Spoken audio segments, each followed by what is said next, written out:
Dès la veille, dans l'après-midi, à l'ouest du front, l'armée de Paris, lancée en avant par Gallieni impatient d'attaquer, s'était heurtée à l'armée von Kluck.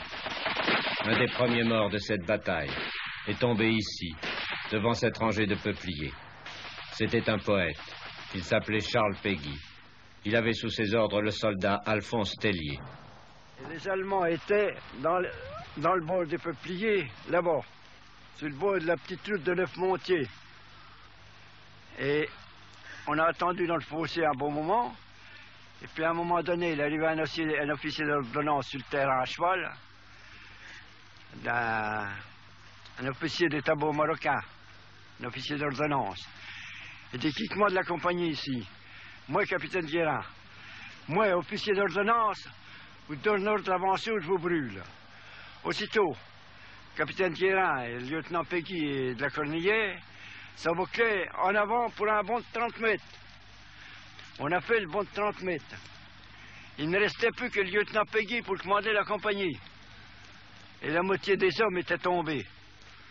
Alors, on a resté là quelques minutes, peut-être un quart d'heure, couché par terre, et le lieutenant Péguy nous a dit, on va refaire un bond de 30 mètres à mon commandement.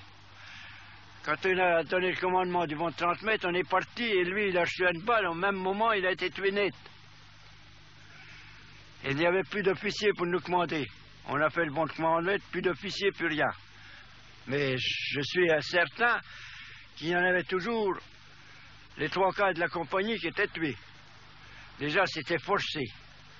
Nous partions d'une route pour faire 600 mètres à découvert, avec des pantalons rouges.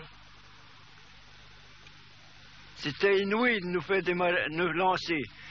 Et l'officier d'ordonnance qui nous a fait attaquer, et le commandant qui était en arrière n'en savait rien, à droite et à gauche, n'ont pas eu d'ordre.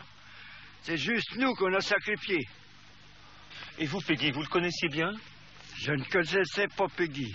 J'étais un cutéreux, comme on dit, un campagnard. Vous saviez qu'il était un poète, qu'il avait écrit? Non, j'en savais rien. Je l'ai su qu'après. Bon, ça, je ne connaissais pas. Quand il voulait un cutéreux, il ne va pas connaître un poète. Mais non.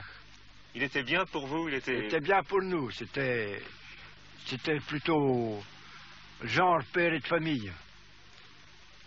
Mais l'obéissance. L'obéissance. Près de 500 officiers et soldats sont morts ce soir-là autour de Péguy, dont la croix domine le champ de bataille du glacis de l'Ourcq, à 30 km de Paris. Et chaque jour, pendant 4 jours, 10 à 12 000 Français vont tomber ici, sur un front de 20 km, un tous les 5 mètres.